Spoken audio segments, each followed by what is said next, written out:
We welcome you all. Your presence and willingness to discuss the important issues that impact our city speaks volumes, and it honors the residents of this ward. The format for this evening will be as follows. First, we will read pre-selected questions which were received from social media, print, and from the candidates. Next, we will read written questions received by you, the audience. Candidates have drawn for the sequence in which they speak and for the seating positions on the panel. Each candidate will have 3 minutes to answer the question. The timekeeper will ensure that the time limits are strictly adhered to. And the timekeeper is right there. It's a computer. 2 reminders will be given to keep the candidates mindful of their time. 1 reminder will be when there's 1 minute left, and the second one will be when there's 30 seconds left. All questions will be asked through the moderator. Our moderator this evening is Mr. Mark Carr. Mark is a longtime resident of Burlington and is a former member of City Council. He is the host of the TV show, The Issue, on the Cogeco Network, Your TV. Mark has over 10 years experience as executive director for various not-for-profit organizations. He has been campaign manager for 4 successful provincial and federal elections. Mark has moderated debates for several years, including provincial and municipal debates.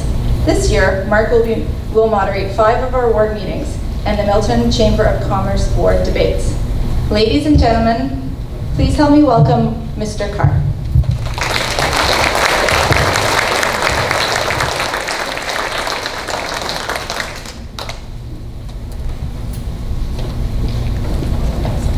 Thank you. That was a great introduction, even though I wrote it myself. I'm really pleased to be here tonight. This is a democratic process, and it's nice to have candidates here who are willing to stand for their platforms.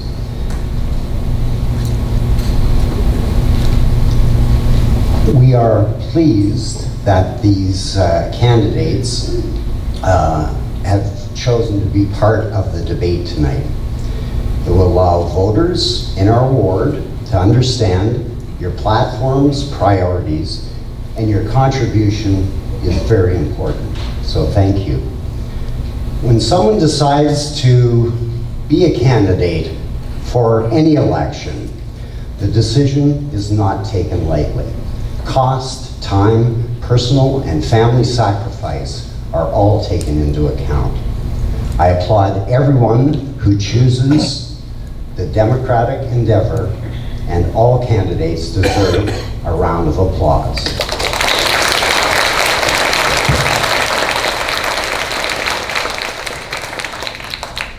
Okay, these guidelines have been forwarded to all the candidates prior to tonight.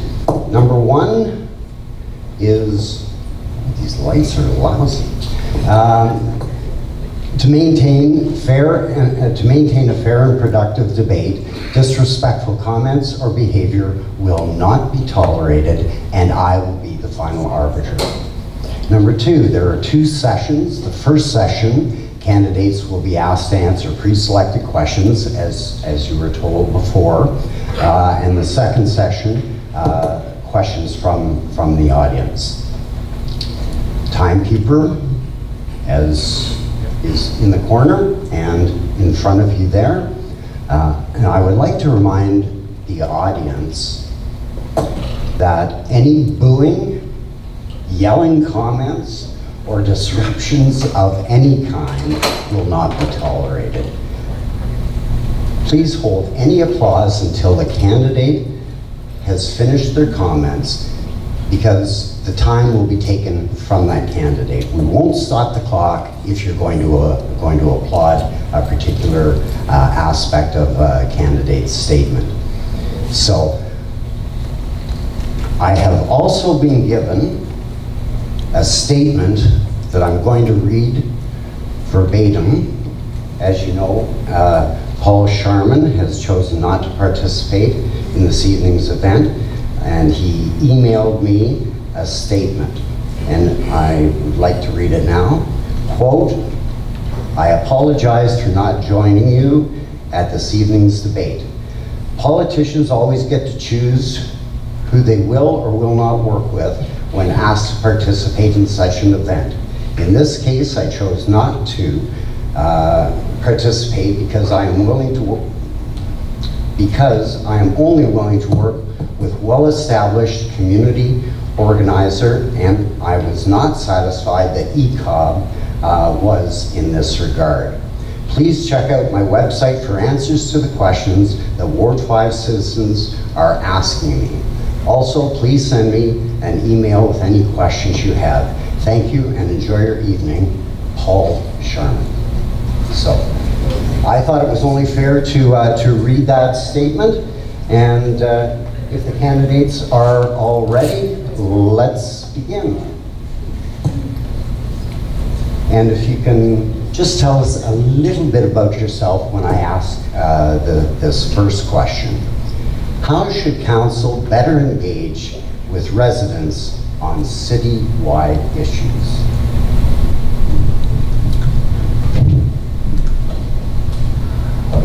Hello everyone. Welcome to this evening to this meeting. Thank you very much. For the citywide issues, actually the city council is, all the councillors are elected by our voters and by our neighbors. Our council should listen to the different issues, listen to the feedback from our neighbor. If the city council, the councillors is not listening, that's could be an issue. For citywide issues, for example, like the garbage collection or the traffic issues, actually we have the different opinion. I went to the city council meeting many times, and I saw for the lots of projects, and our neighbors had different opinion and to the city council's decision. And why do those decisions, the city, our neighbors and the city councilors has different opinions? That's because if we just listen, go to our neighbor's home, knock the door and talk to our neighbors, we can have the different opinion, and directly, sometimes they complain, or sometimes they just give us the very good idea. This is the suggestions we can take. Actually, just a few days ago, I went to the city council and listened to the council meeting. At that meeting, our neighbors had different opinion to the parking issues. Actually, in the entire city, the parking and the traffic congestion is a big issue. This in different neighborhoods, and it costs people waste a lot of time on the road. And they have, even I went to canvassing in different neighborhoods. Myself get some trouble, find a parking space. So that means our bylaw, because we have the bylaw and the ratio of the building area and the parking space, there's bylaw already well defined.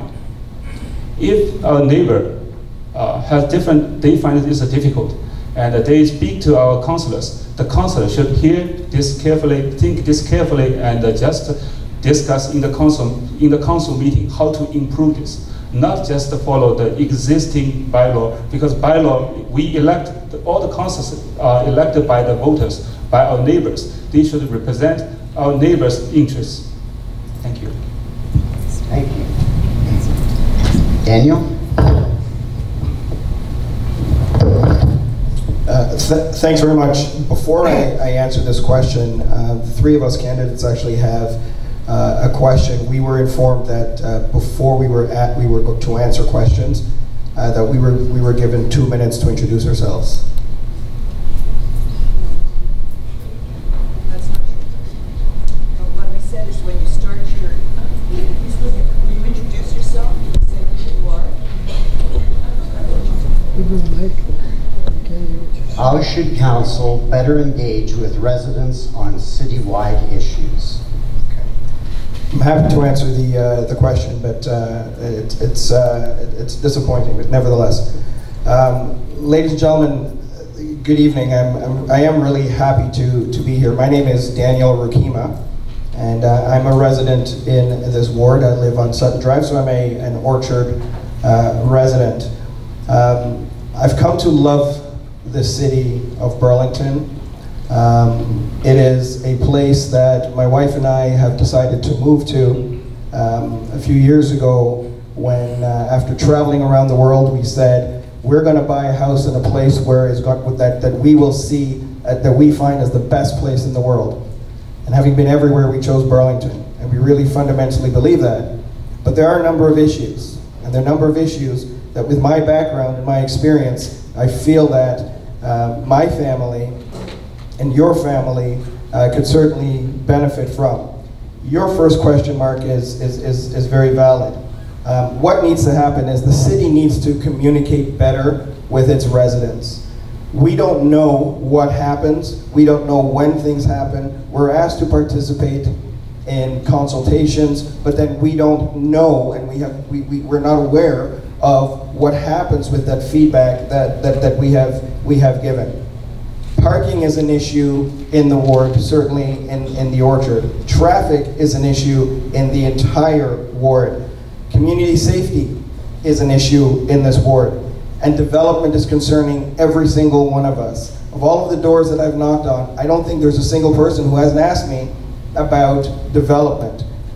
And it's not that people don't necessarily want development, they want to be included in the process. And they want to know that when development occurs, they are also going to be taken into account. So when we want action, we would like the city to listen. And it's unfortunate that Paul Sherman is not here, because he is one of the people that I have spoken to as a resident, and quite frankly, I'm tired of hearing it is what it is, because it isn't what it is. There are opportunities for change, and I think that that is evidenced by the fact that there's 4 people sitting up here now who are saying that we can affect that change by listening to the residents. So if the city wants to continue, if the city wants to build trust with its residents, the first thing they have to do is recognize that we hard-paying taxpayers who live here also have a voice. And it is really, really important that our voice is taken into consideration. Thank you so much.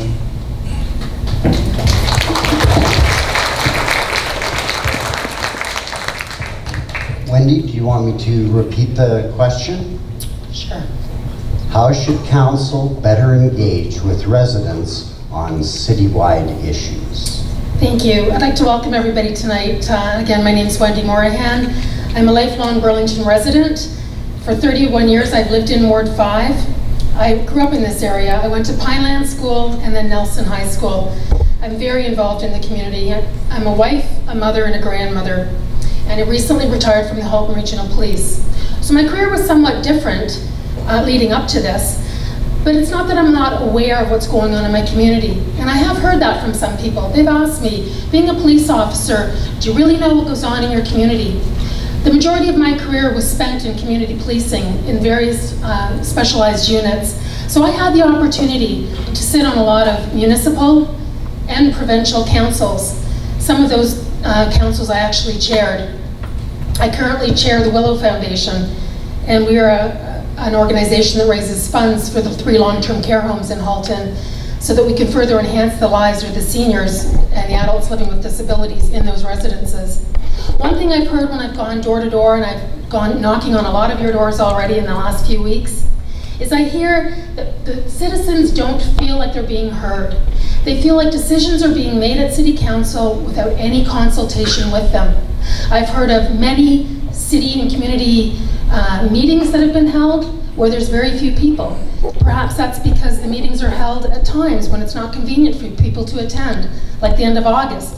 We had a meeting downtown Burlington about the high-rises, and the evening that I went, there was probably 10 people there, 5 of them being candidates. That bothers me, because when I see that, I think it's a waste of taxpayers' money to be holding these meetings where we've got city staff being paid. I worry that there's not open dialogue. I've heard from many constituents in Ward 5 that they don't feel that the current city councillor has listened to their concerns.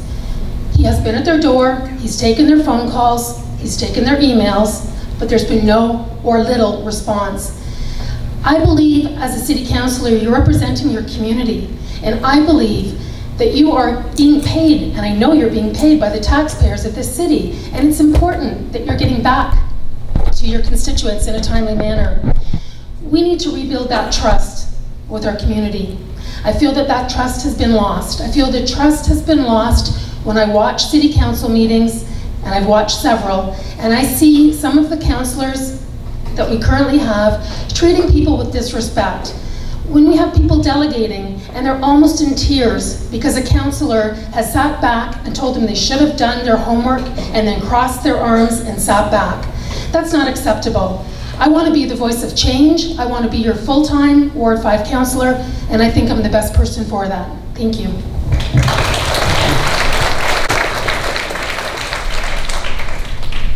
Thank you. I'll read the question one more time. How should council better engage with the residents on citywide issues? Mary Alice. The quick response to the situation that has been asked is in every way possible. My name is Mary Alice St. James, retired principal, 25 years locally.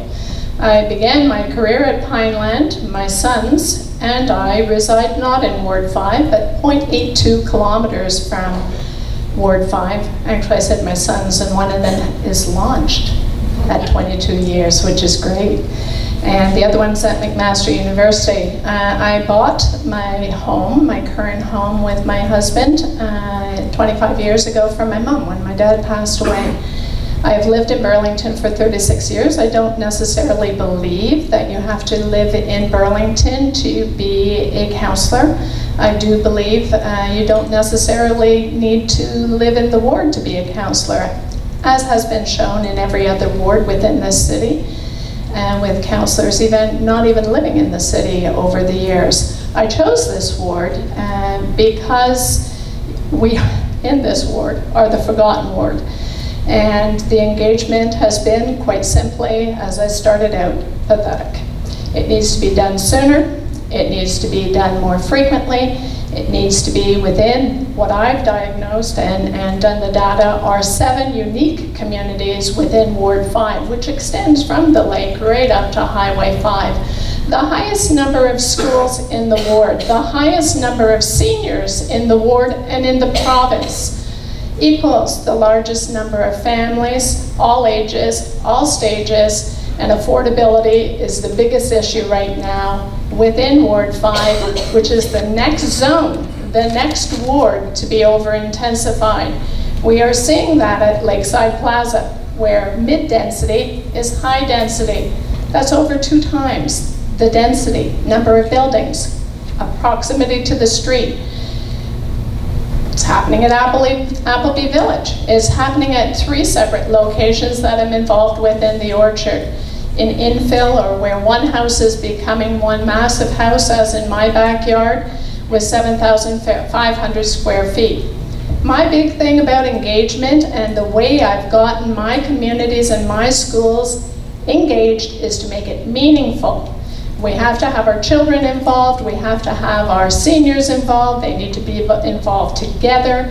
We need to get them on out because they want to come out. I'm so happy that you are here this evening. This is fantastic. I've gone to all candidates meetings every year of my life, and this is the best number showing out ever. And we now have 4 candidates in front of us with very specific skills. Each one of us believes we should be the next councillor for Ward 5. You are here tonight to hear which candidate of the 4 of us will take out. Thank you, Mary Alice. That's your time.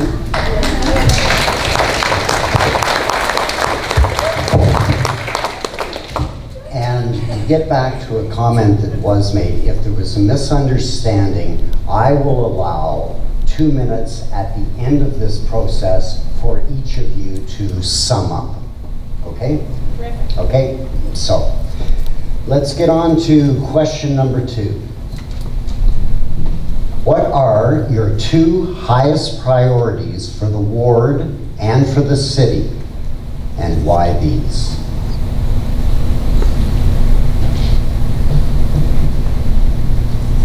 And we'll go to Daniel. Thank you very much. It's a good question, and with my background, and let me just quickly explain. I'm a community economic development practitioner. I also have 25 years of experience working in government relations as well as public affairs. So for me, what's important is engagement. I think that for the city and for the ward to get back on track, we need to be able to have a voice as residents. So first of all, what I have done is I have issued a policy statement on transparency, accountability, and openness.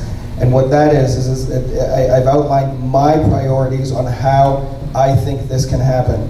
What I would like to see happen if I am councillor is the creation of councillor advisory committees.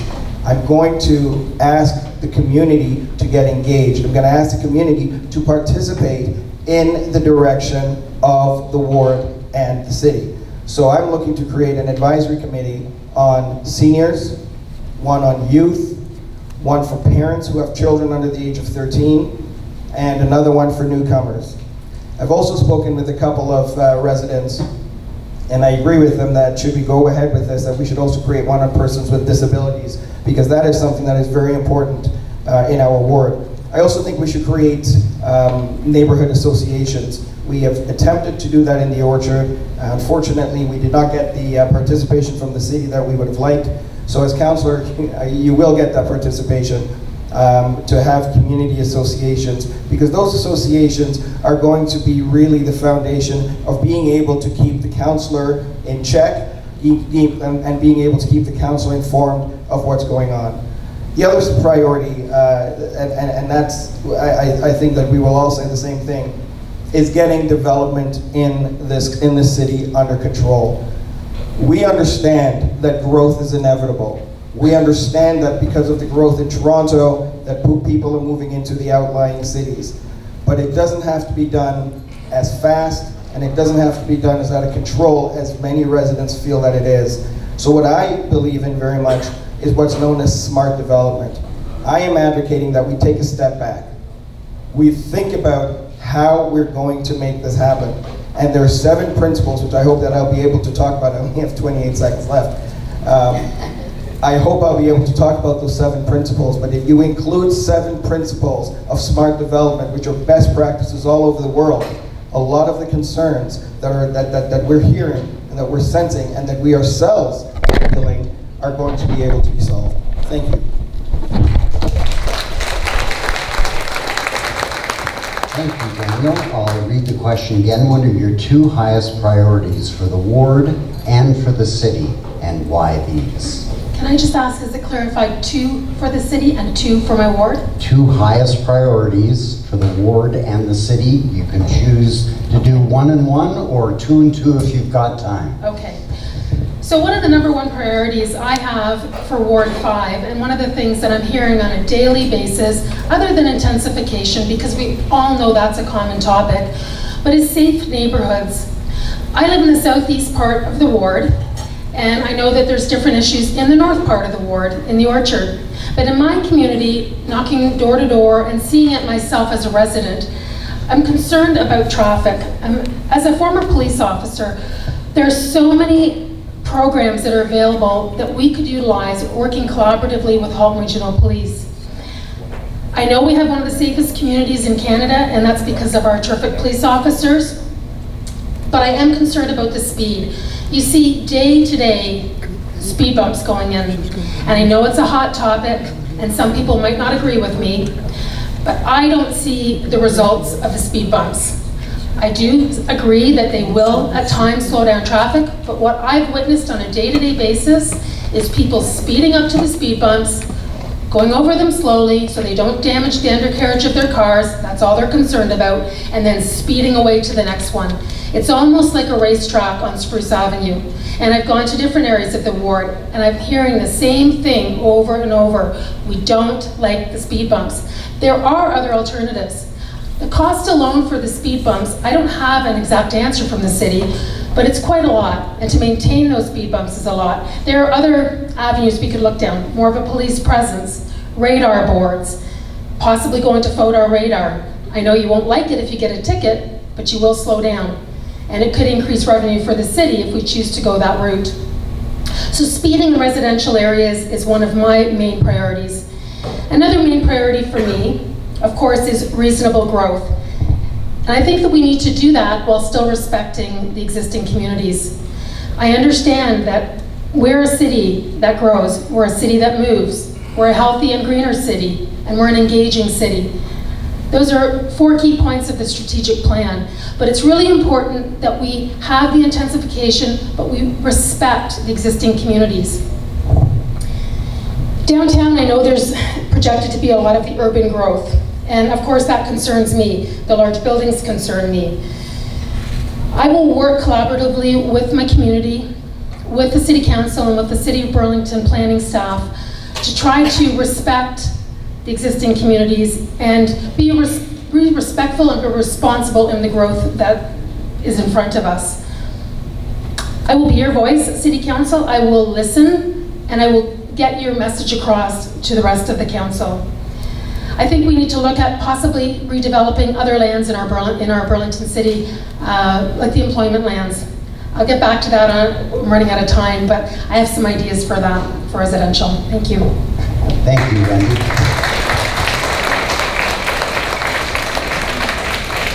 What are your 2 highest priorities for the ward and for the city, and why? I can say just one, but I will say 2. Number 1, and first and foremost, is development and infrastructure. How many of your homes have been impacted? For the past 6 years, I've been involved with 2 significant character studies. The first one was in the Arbor area with 1952 homes such as myself. In the prior question, we asked, how do you get people engaged? I went door to door and I told them what was going to be happening. It started on my street and it went straight through the Arbor area. And when I talked about engagement, all of a sudden at the end of 4 years, the targets changed. We resolved much, but out of 165 homes, 40 of which were corner lots, 15 of which were ravine lots, and 10 of which were high lots that were being severed.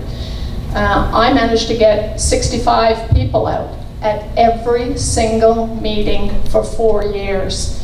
Imagine that type of engagement.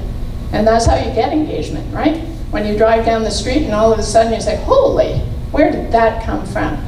Well, this girl has taken it on herself to lead not 1 but 2 different community character studies. And I've also spoken with counselors in other cities and found out not only from them, but counselors within our city. What's the number 1 hot topic? What does a counselor's first and foremost role include? Development and infrastructure. No kidding. Development, infill, 1 home being built into 7 homes or 39 homes, as was the case down at Bluewater in Avondale, which was brought to the OMB LPAT, and which we did succeed in having the owner-builder go back to the drawing board. When I was at Lakeside Plaza in the middle of the summer with that lack of engagement, when I said that the city doesn't give communication soon enough or often enough and only within 100 meters, are you kidding me? I've lived here for 36 years. I could hardly wait for Lakeside Plaza to be rejuvenated. At that first meeting, it was many of my senior friends that are here today that I met at that first meeting because they were directly impacted right across the street. Again, a meeting in the middle of a summer that I never received notification for unless I've read the Burlington Post or been on the horrific City of Burlington website trying to find out what's happening next. And I'm not a techno wizard, as most of you will know. Development and infrastructure.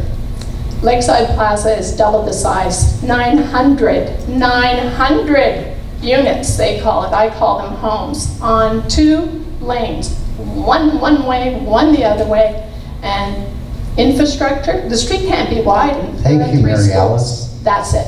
1 topic. Thank you.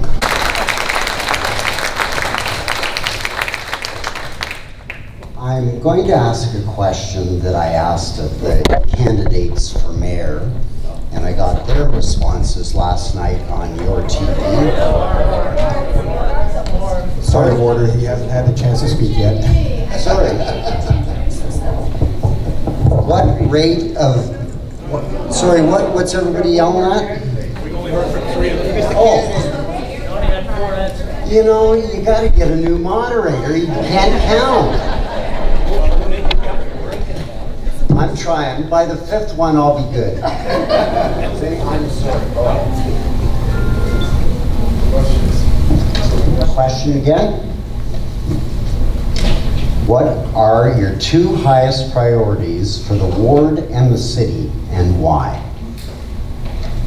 Okay, this is, for me, this is a very hard question, because if you look at my literature, from the beginning of the campaign, I listed 10 items on my literature.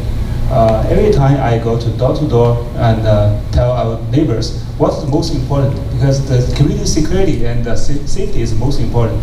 If there's no security, no safety, there's no quality of life. But now I also learned a lot from our neighbors.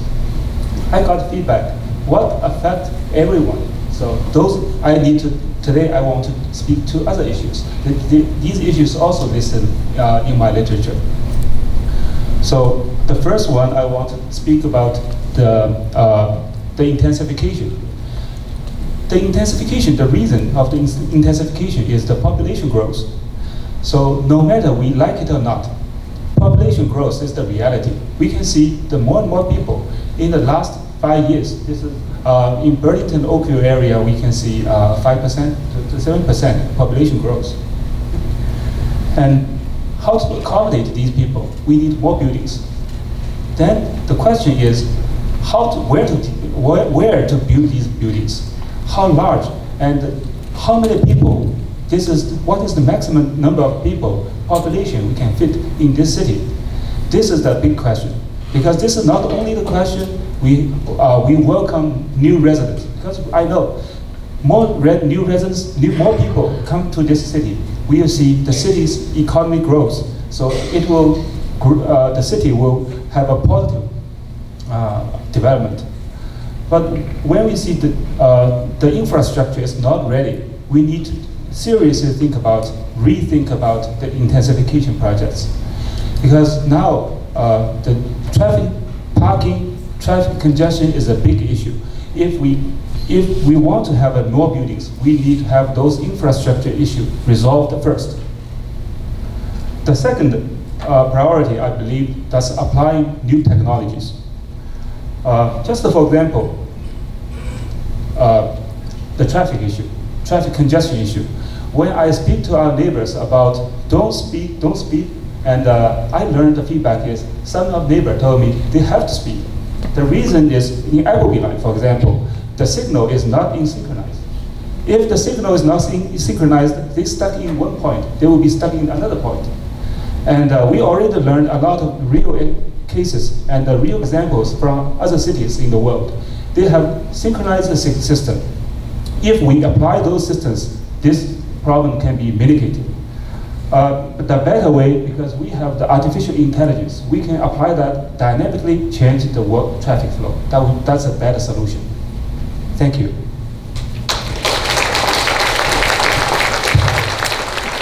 Thank you. My apologies. Okay, now, can I ask the question I wanted to ask? Burlington residential taxes have risen 4.3% last year alone.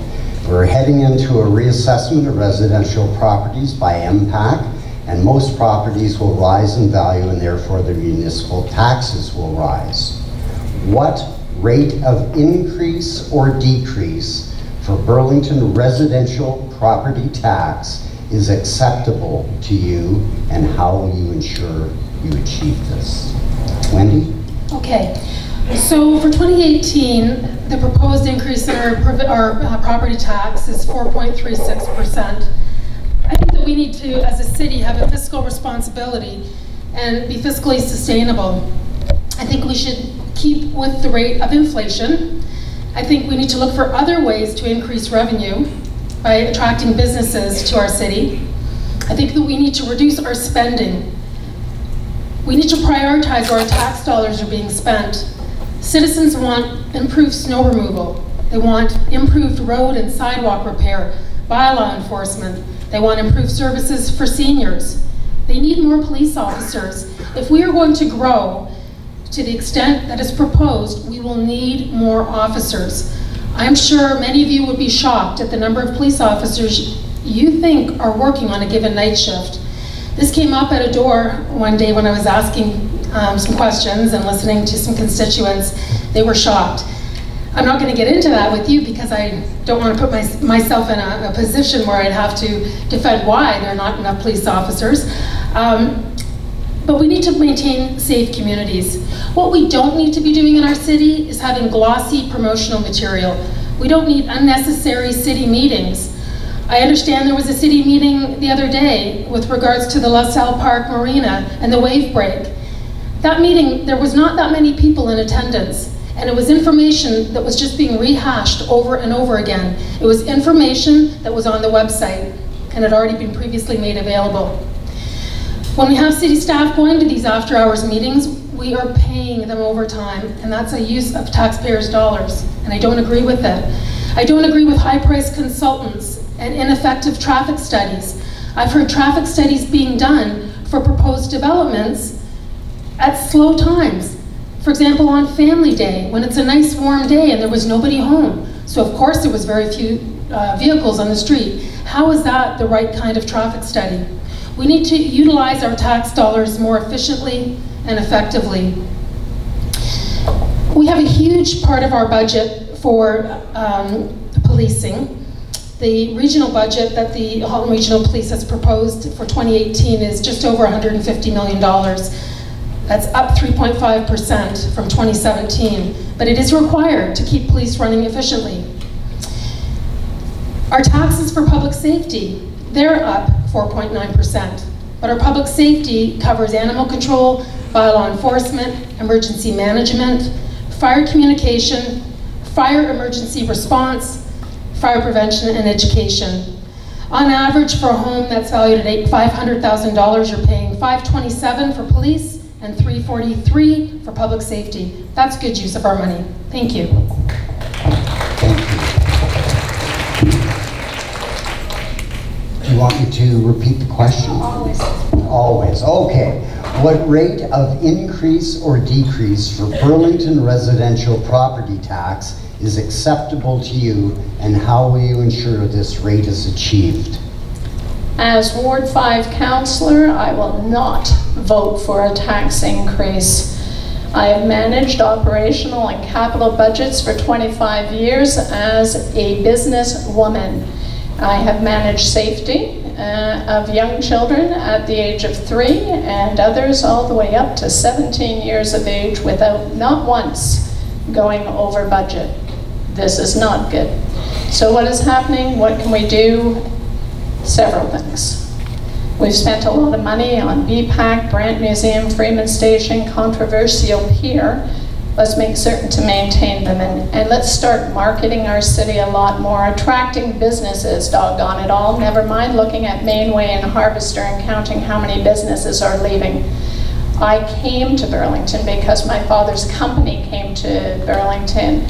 I was at university and I joined him here, and my younger brother and my mom, because his business was here.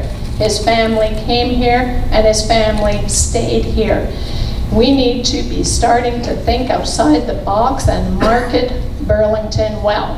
Why is Oakville doing better with business and #1 ranked city?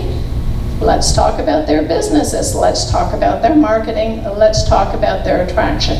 Affordability of houses in Burlington, no longer. And we can do no harm. I am for affordable housing, community housing, any type of housing, making certain that we are actually using new ideas, new forums, critical stakeholders, immediate marketing, I've said, competing with our neighbors. We are in a competition. This is our home. I love it here. I don't want to move from here. I hope you don't either. You're here tonight. I'm assuming you don't. Stay, I believe. We want jobs for all ages and stages. I want those millennials working here. I want every type of worker to be able to be here. I want the retention of the people that are here and have lived here for 30 years and are leaving away to Beamsville, to Grimsby. That's it, I'm trying to be on target here. And there's 44 seconds left. Let's just say, no taxes next time around. Let's start cutting the high cost wherever we can and find out where that needs to be. That's what I would do as your councillor.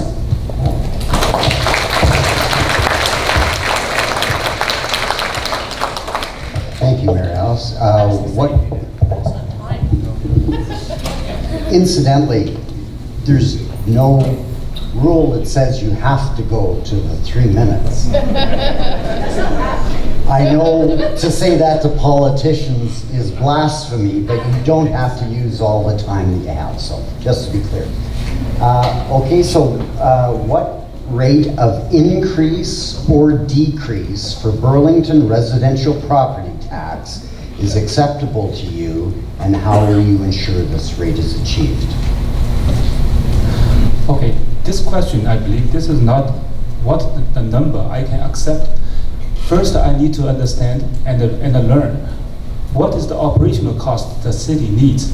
If the city needs these operational costs, if the increase of the tax makes sense, we have to. If the money is spent on something that's wasting money, we have to reduce and avoid those wasting. So this is very clear. And for the tax, let's see how the property tax is calculated. The property tax is based on the house value.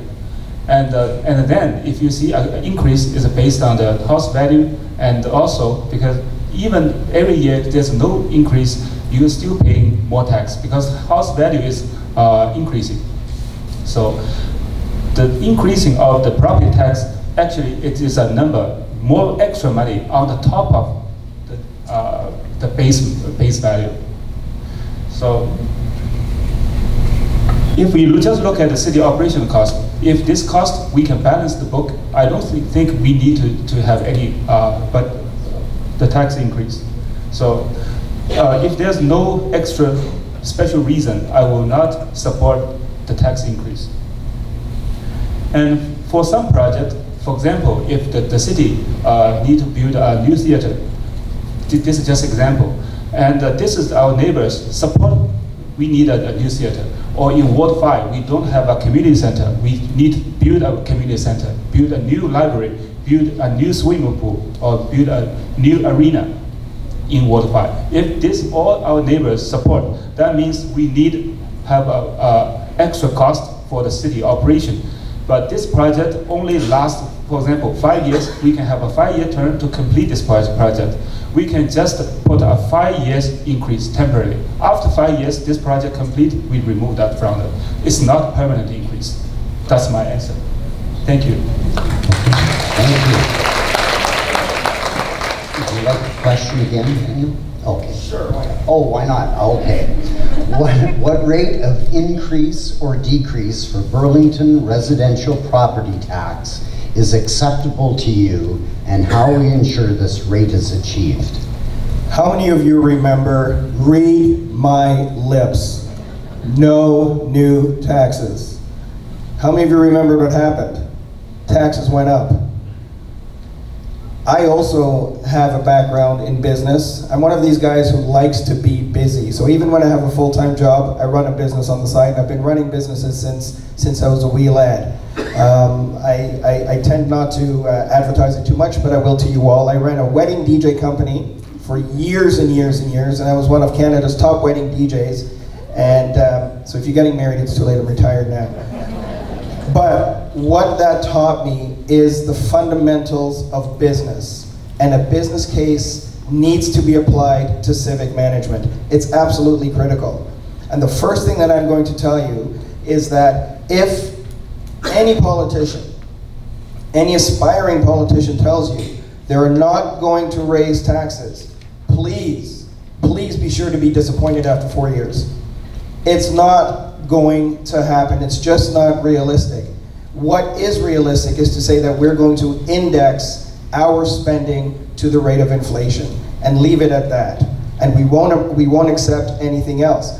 Because if you don't increase your budget to inflation, what's going to happen is that the city actually starts to lose money. So you have no choice, because what's going to happen is that you're going to have to reduce services. So what do?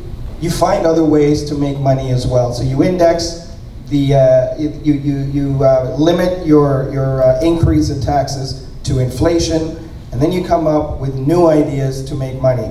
This is a great city. There is a lot of opportunity.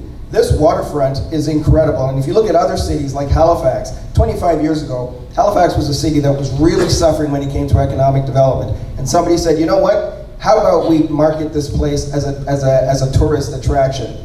And it has gone through the roof in terms of attracting new businesses, new ideas, new entrepreneurs have come out of this, and there's no reason why that can't happen right here in Burlington. There are so many assets that we can take and we can use. But you know what won't work? It's not going to work if we're going to have a city where intensification becomes a burden. Because nobody's going to want to come to visit the city, nobody's going to want to live in the city, and nobody's going to want to do business in the city if they can't get around. So these things have to go hand in hand. And when they go hand in hand, then you're going to be able to have a city that works. You're going to have a city where you're going to see new entrepreneurs. You're going to have a city that's attractive to outside businesses to come in, and you're going to have a city where there's no need to increase taxes beyond the rate of inflation. Thank you. Thank you. This question is concerning traffic and congestion. Halton must grow to a population of 1 million by 2041, more than doubling its population since 2008 to meet the expectations of the provincial growth plan. Traffic gridlock will continue to cause difficulties moving people and goods. What specifically can you accomplish in eliminating or easing gridlock in Burlington?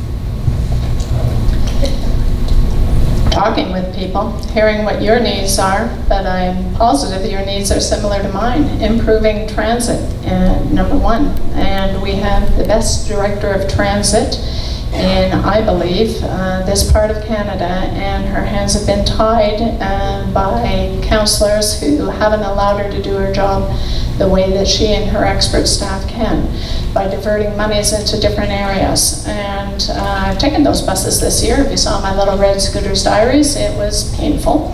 And I was just going to swimming from the Orchard over at MM Robinson Coghlan Pool. It took me over an hour and a half to get there. I did make it into the water, but barely. And then back out again. So transit, number one, needs to be improved to improve our corridors of traffic, perhaps having a fast route to the GO train from many places, many homes. And there are skilled people here in Burlington who have not been able to do that. Secondly, my one topic last time was development and infrastructure. Well, infrastructure is all about roads. And when our roads are constantly under construction because of our storm sewer needs, because we all know all of the water goes down to our beautiful Lake Ontario, our roads are no longer capable of widening. And this is me finding out my research around Lakeside, around neighborhoods, and when we think that there are very few places and locations that we can actually have more roads, when our councillors originally opposed the Wycroft crossing, and then within the week before they're finishing up for summer holidays or summer whatever it's called. I don't know what summers are called because I've been campaigning. Eventually they did agree. The region of Halton put a lot of money into that Wycroft Bridge and overpass. That would really help to come through Harvester. As well, on the city's capital budget, there was a perpendicular road that I walked through the field to see where it is on either side of the GO train station in this identified hub. So those are two really major ways. The third one is, let's get those synchronized lightings in place. Hamilton has them, Oakville has them, and I've been out and waiting at corners and tracking all of that with my research team. That would be with my friends this summer. Synchronized lighting throughout Burlington on all the major thoroughfares, and those are my 4 ways that I would really improve traffic flow congestion, which is one of my 5 items on my platform as well. Thank you.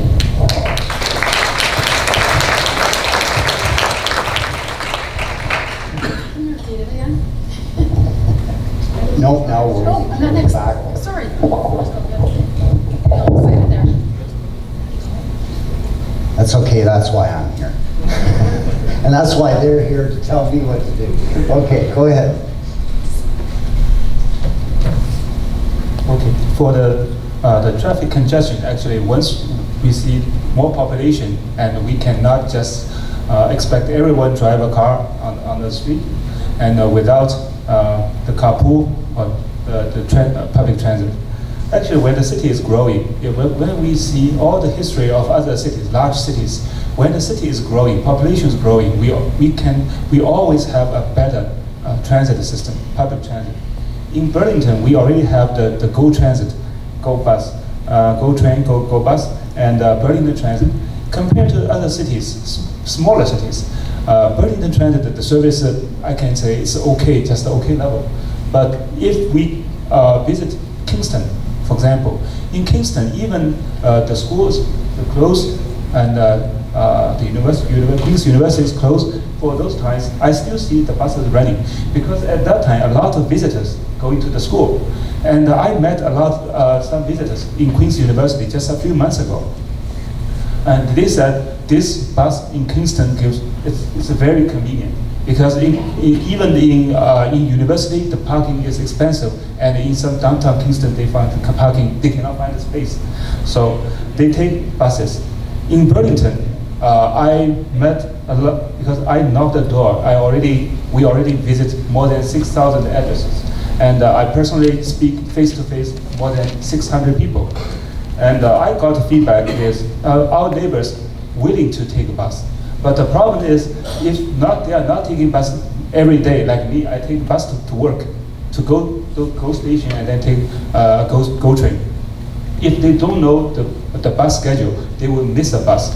The next bus will they have to wait an hour. So this bus service to a lot of people, if they don't take a lot, it's not reliable and dependable. So we need to improve the bus service. For sure, this is we need to do that, increase the ridership. The other solution we can use, just like I answered the previous questions about how to use the synchronized system, synchronized lighting system, signal system. For this system, actually, this is not a synchronized system. The synchronized system, we already have that system in Hamilton. With the new technology, the technology is ready, it's mature, and we can dynamically analyze it because the machine learning technology, it can dynamically analyze the morning traffic flow, afternoon traffic flow, and it learn in which point they have a congestion. So based on that data, it can learn because the machine, the program itself, to learn. And then it can dynamically, based on different situation, different weather situation, and different traffic flow, dynamically change the light. Thank you.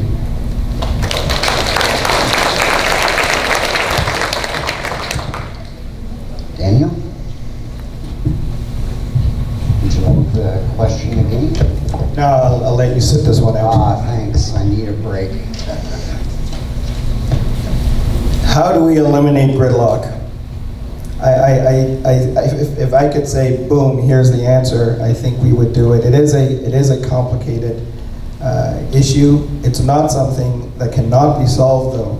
It's just something that takes time, and it also takes a lot of effort from multiple stakeholders that will work with the city. There's 4 things that I would say to answer this question. First, transit, and I'll speak about that in a minute. Second of all, let's create a city that's more attractive to people who want to walk. Let's create a ward that's also more attractive to people who want to get on their bicycles.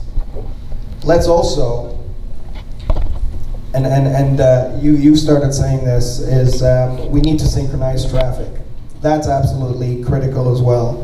And with respect to intensification, when we do build, we do have to consider traffic, and we have to try to find ways that we can avoid gridlock by having easier access to the highways so that people who don't work in Burlington have the ability to get on the highways without congesting the roads. Transit. Let's talk about that one very quickly. I absolutely love transit. It doesn't matter where I've been in the world. The first thing that I do across Canada, when I travel, I put down my suitcase and I look for transit and I take a ride. I absolutely love it. Those of you who haven't done it, I urge you to do it because it is easy. It is a really incredible way to get to know cities, and you know what? It keeps the traffic off the streets. I have never seen anything like the city in Burlington, where it can take 45 minutes to get to the Appleby GO station on a bus, but 6 minutes to get there by car. That's a fundamental problem with how the city is built. I also think that if you look at the buses during the day, they're completely empty. They're completely empty. There are a lot of our residents, and one of the issues that I'm sure we're going to talk about are seniors. There are a lot of seniors here who would love to have free transit. So thank you. Free transit is absolutely critical. If we're expending the energy to have our buses on the roads, let's fill them with people who want to use it. And then those seniors, you can leave your cars at home. And you know what? Once you have a transit system that works, and you have a transit system that people trust, people are going to start to use it. But what's been happening in this city is that there's been this touch and go of, let's try this. Okay, but it's not working, so let's try this. And with this flip-flopping, people don't get used to what it is. So I say let's build it well. I'm really excited that there's new leadership in transit, and that is really going to make a major difference in terms of gridlock. Thank you.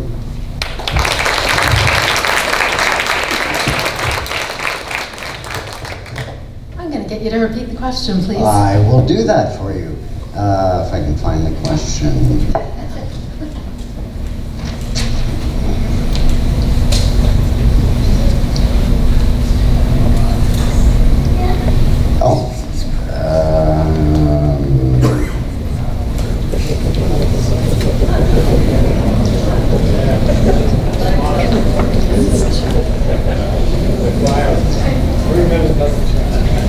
I've only got 3 minutes to find the question. Start that clock, will you? Okay, I'll give you a mulligan on this one. So eliminating gridlock. I'll go ahead and start. That's okay. What specifically can you accomplish in eliminating or easing gridlock? Okay. Thank you. So I totally agree about Burlington Transit. I was a bus taker when I was in high school, but I honestly haven't taken the bus in quite a long time. But before I go to Burlington Transit, I need to address an issue that I've noticed for many years. We need to develop transportation solutions linking this region. When I was a seniors coordinator for the Halton Police, I dealt with many seniors who were facing issues that they couldn't get to appointments in different parts of the region. And that's because none of the transportation links. And this is a problem. Yes, the senior can take a handy van, but the Burlington handy van will only take them to the Burlington border. Then they have to get off and get an Oakville handy van to be transported to the Milton border to get on a Milton handy van. And that's wrong. We should have some sort of linkage between the regions so everybody can use transit more efficiently. Did you know that if you had to take transit to the GO train, or sorry, to Milton, you would have to go, let's say from Aldershot GO to the Milton GO, it would take you 2 hours and 24 minutes. That's unacceptable. So we need to get more people on the buses. I agree with what Daniel says. We should have one free day at least free for seniors. This is a program that was started in 2012 in Oakville. It had increased their ridership. And it was something that was a pilot project, and one of our council members, who I sat with on the Halton Seniors Advisory Council, brought this forward to the current Burlington City Council, and they turned it down. That's got to stop. The current city councillor for Ward 5 was one of the people that said that we needed to review and we needed to have some sort of programs in place, and we needed to review the policies before they would go ahead with a pilot project. That's wrong. We need to have more efficient routes to the GO train stations, and we need to try to go back to smaller buses perhaps, as opposed to the large buses that are usually, like Daniel said, I agree, usually for the most part empty. As Burlington becomes a city that grows, we also want to be a city that moves. And if we can't move easily throughout the city, then there's a problem. One of the questions that was asked on one of our surveys was active transportation, which includes cycling and walking. With the new mobility hubs, we need to encourage safe cycling. We need to encourage safe cycling by having better identified cycling lanes. We also need to have, I think, a regulated bike share program. This would be a bike share program that would start at the GO train stations, and we could utilize the current existing paths, not make new bike paths right now, but use the current existing paths to get downtown. There's technology in place to synchronize the lights, and it's always been a battle in the city, and we need to fix it. So that's something that needs to be addressed right away. I think we also need to, and this is something going back to Burlington Transit, when we do replace the buses, we need to look at electric buses that are zero emitting buses. Thank you.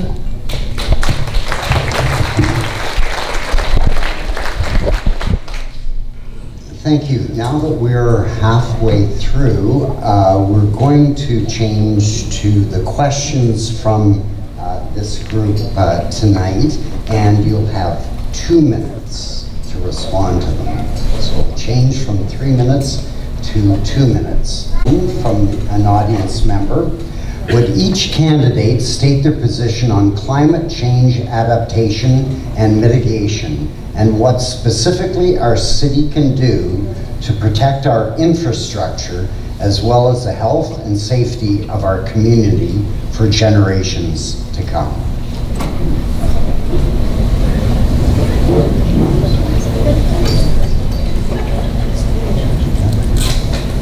No, Alison, we'll start back with you.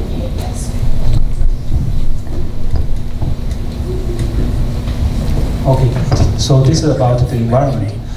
There's a lot of time I knocked my neighbor's door, and our neighbor had a discussion about the carbon tax, actually. So they are actually, for the city, for the municipality, there's nothing to do with the carbon tax. This is federal and provincial, they make those decisions. And I just share some of my opinion about the carbon tax. I said, so the purpose of carbon tax is we need to reduce the emission. So where the emission come from? The emission come from driving a car.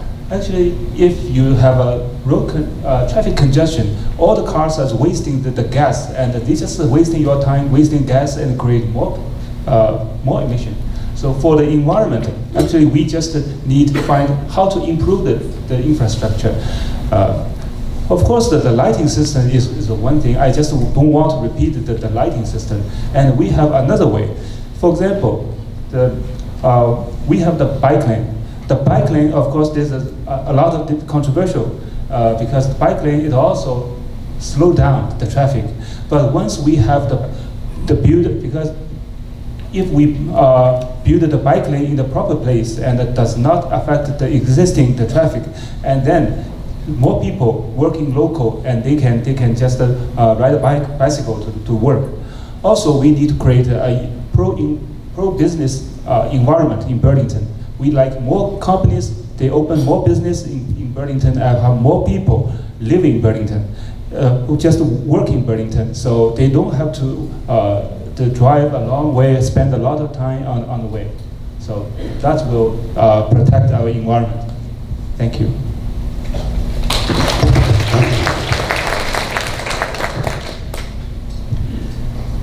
I think this is an excellent opportunity for the city of Burlington. I'm sorry, you don't need to repeat the question, it's okay.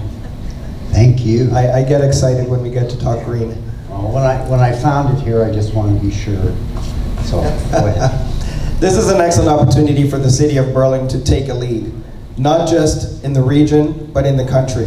Why don't we build a city that is green, a city that really focuses and really cares about the realities of climate change and takes decisive action to combat that. There's a number of ways that we can do that, and that is what I've outlined in my smart development policy statement. And I'll just give you some insight into that. I think one of the things that we should do is we should meet, our new buildings should meet building standards. We should make that mandatory. They have to meet building standards such as LEED or such as BOMA Best. If they do that, we know and we have the confidence that that move to creating a greener city is actually going to happen. What it does is it ensures energy and water efficiencies, greenhouse gas reductions, and the use of durable materials. We should also retrofit our buildings so that if we have commercial buildings that need to be rebuilt, let's do that in a way that is environmentally sustainable. One of the things that I would like to do is take a chapter out of the City of Toronto. They actually have a bylaw requiring green roofs on new high-rise buildings. I think that's a fantastic idea, because what it does is it does contribute to fighting climate change exactly the way that Mark has posed this question. Beyond that, I also really would like to see us build trees around new developments so that we can contribute to a tree canopy, and we don't have a tree canopy policy here. Let's create one, and let's make sure that everything we do is greener.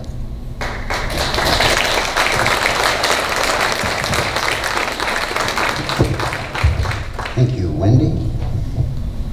Okay, so Burlington is a healthy and greener city. It's one of our strategic plan pillars. And we do, in this city, I know we have electric charging vehicle stations, and I'm gonna talk a little bit about that. Myself, I'm an electric vehicle owner, and I believe that if we put in more electric charging stations throughout the city, that we would attract more people to come to our city to live, to shop, to work, to dine, and I think that that's really important. There's many places in Toronto, and my husband and I will take my car to Toronto, and I'm never in fear that I won't be able to charge my car. We also need to look at new developments. We need to look at possibly Lakeside development and what's been proposed there. We need to have, I agree with Daniel, green roofs. We need to have structures that embrace the community and give back to the community. Section 37 of the Planning Act allows us to get a little bit of take from the developers.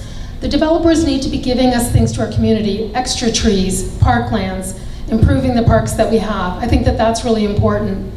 I also think it's very important that we start phasing out, like I said before, emissions emitting vehicles with our fleets in Burlington. I know that the city of Burlington has some electric vehicles, but I think that we should have more. I think that our bus line, as it's aging, should be replaced with electric vehicles. They're very efficient, unlike what some people think. I also think we really need to promote active transportation, again, cycling, walking. We need to improve the infrastructure. If we have more people on their bicycles and more people out walking, we're gonna have a greener community. And again, it goes right back to the strategic plan. We're gonna be a city that's a healthy and a greener city. Thank you.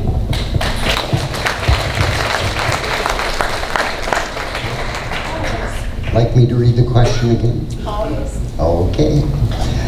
Would each candidate state their position on climate change adaptation and mitigation, and what specifically our city can and should do to protect our infrastructure, as well as the health and safety of our community for generations to come?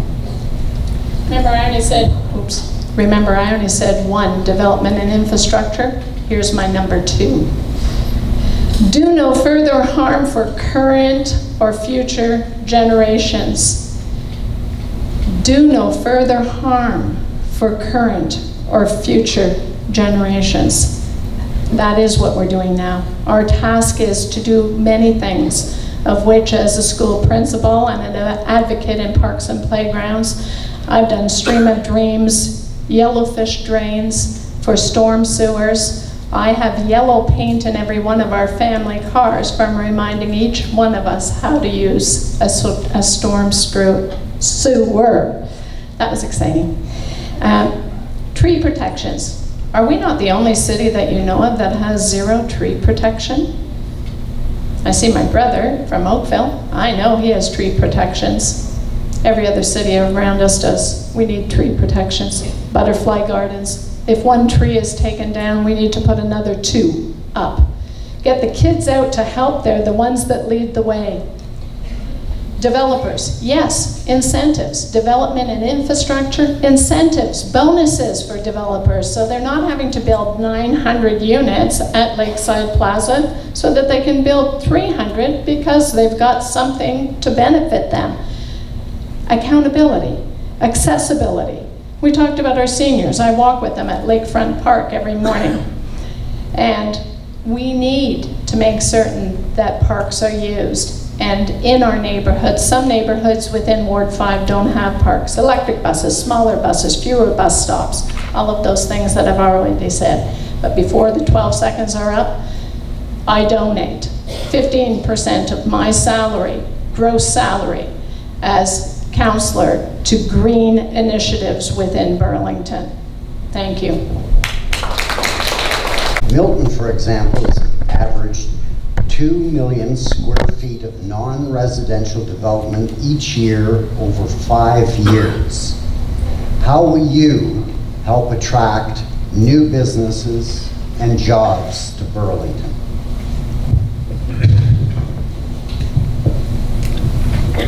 I've already touched on that, and I'll go over that again. I think that Burlington is ripe for some new economic development ideas and action. We have a city that has the incredible luxury of having Lake Ontario. We have a city that has incredible festivals. The Sound of Music. We have, those of you who like ribs, my goodness, Rib Fest. I count down the weeks for that every year.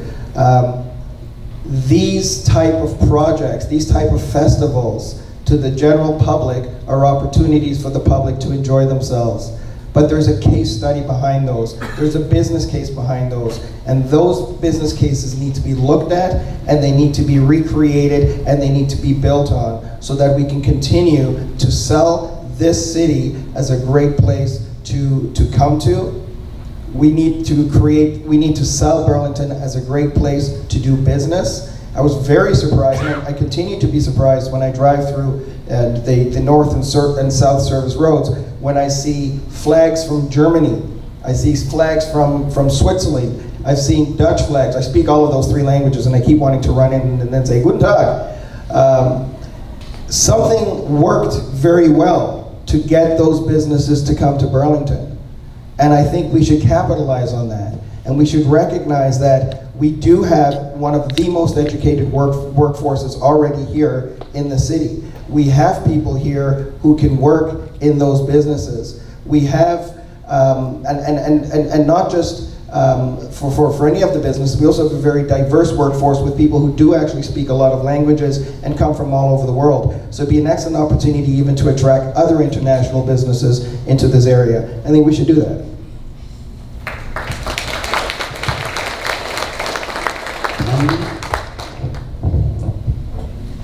Thank you. So one of the ways that I think that we need to bring new businesses and jobs to Burlington, we just had a spill.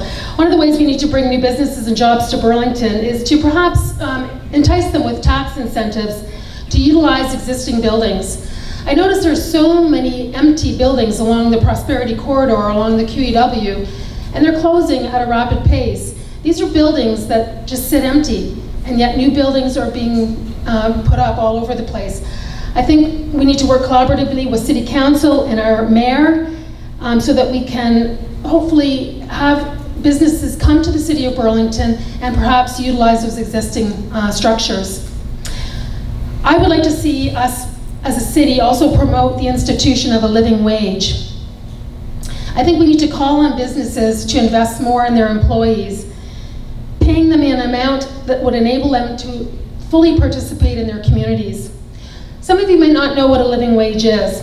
The living wage in Burlington is $17.95. It's calculated on the real cost of living in a community, so that people that are paid a living wage can give back to their community. They'll spend their hard-earned dollars that they're making back into the community. That will help our economy. It will also, I think, increase businesses that want to promote looking after their employees. Studies show that paying a living wage leads to increased productivity and less employee turnover. We have many citizens of Burlington living below the poverty level. 1 in 8 of these are seniors. And I think that we need to rectify that problem. I think we need to increase the supply and quality of our skilled workers here. And again, I think we need to attract new businesses by working collaboratively with our city council as a whole and also with our mayor. Thank you.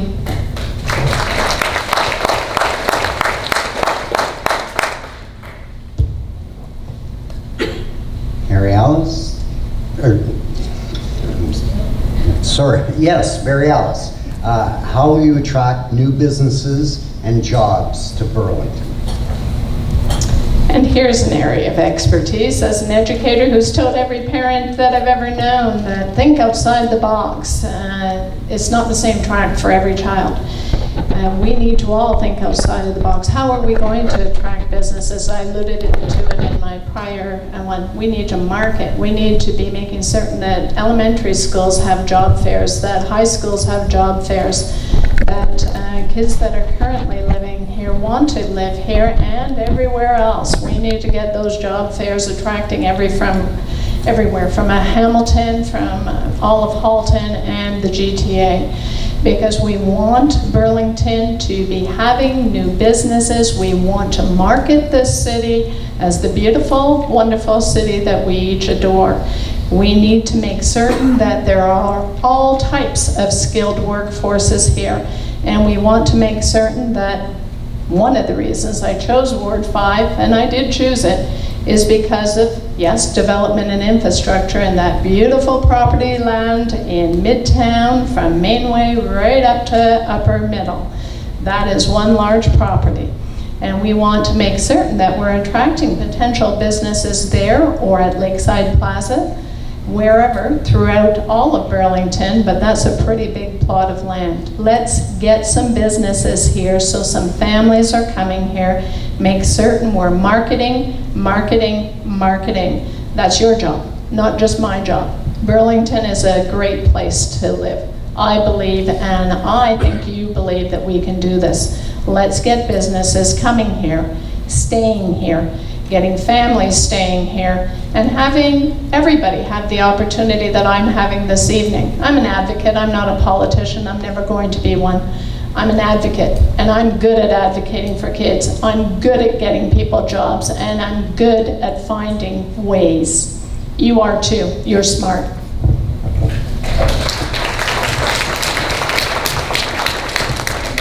Thank you. How will you attract new businesses and jobs to Burlington?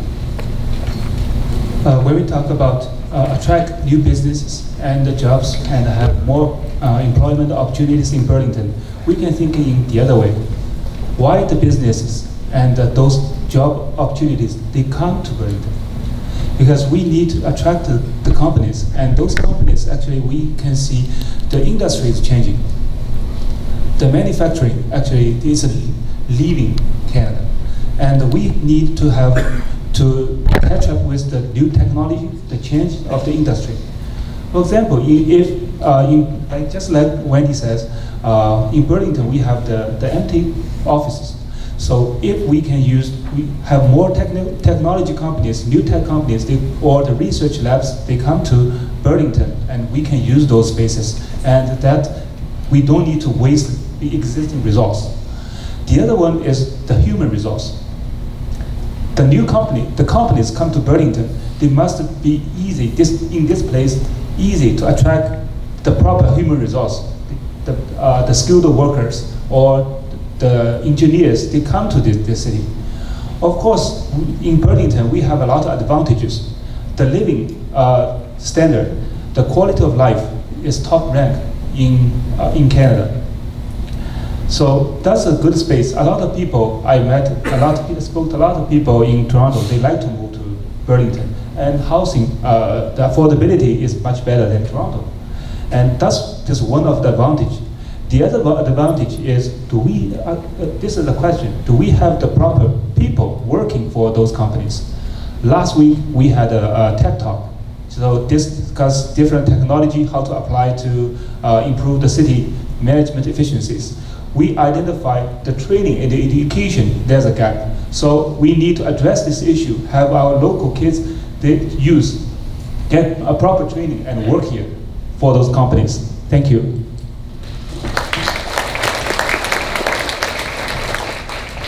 Thank you. And another question for Wendy from the audience.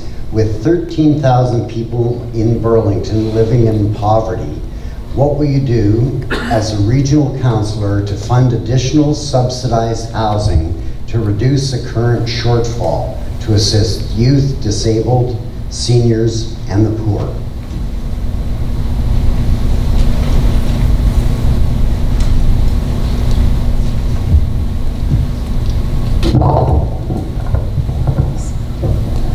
Okay, so 19.3% of our population is age 65 and over, and it's estimated that 10% of the population will be over 75 within the next 15 years. Affordable housing for seniors, and I'm touching on seniors first, is an issue. We want to enable seniors to remain in their homes. We have a huge population of seniors in Burlington, and especially in Ward 5. I will work with the Halton Poverty Roundtable and Habitat for Humanity to try to alleviate some of these issues in our community. I think that we need to ensure that our seniors have safe places to live. There are programs out there that I investigated when I was on the Burlington Seniors Advisory Committee and the Halton Seniors Advisory Committee when I was the seniors coordinator for the police, and one of those is the seniors home share program. We do have a certain type of home share program, but I think we need to expand on that. We do have a lot of people living below the poverty level in Burlington, and somebody told me the other day about a certain development in my ward, and I'm not going to say the specific spot, but they had a son who went to school with someone that lived there, and this boy was really embarrassed to bring his friends over to his home because the home was run down and the people couldn't afford to do any kind of restructuring in the home and any kinds of renovations. I think that we need to make people aware that we have poverty in Burlington, and it's really important that we get out there and we help these people. We need to come together as a community. We need to bring awareness, and maybe that awareness is working together with the Halton Poverty Roundtable. We need to be able to get volunteers in our community, get them together, whether they be the high school students that need volunteer hours, but we need to make them feel proud. We need to make people that are living at the poverty level feel proud of where they're living. Thank you. Thank you. With 13,000 people in Burlington living in poverty, what will you do as a regional councillor to fund additional subsidized housing to reduce the current shortfall to assist youth, disabled, seniors, and the poor? It's not what I will do, it is what I am currently doing. I am involved with the Poverty Roundtable. I am involved with the Halton Handyman program that supports affordable housing. I am involved with Habitat for Humanity, and I have been since I can remember them existing. The issue, the situation is that it's urgent, and we need to do something about it right away. I promised green over here, and I'm promising as well to affordable housing, and they know this, that I'll continue advocating in every way and getting more people, more stakeholders, more forums, an umbrella group that's going to be addressing this, not even tomorrow. We need to address this now.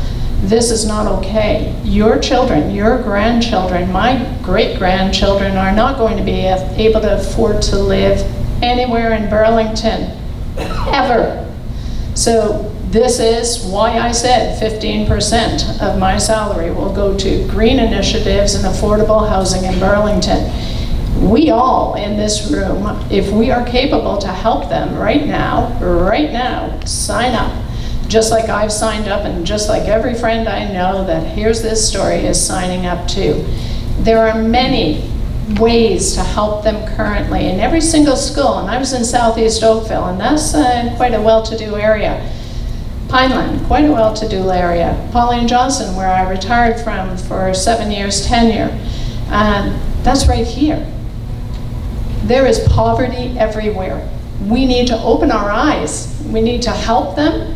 We need to have them feel like they're not invisible any longer and that they're welcomed in our community. doggone it all.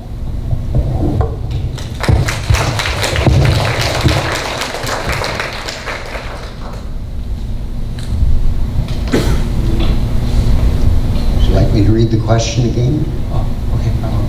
Okay.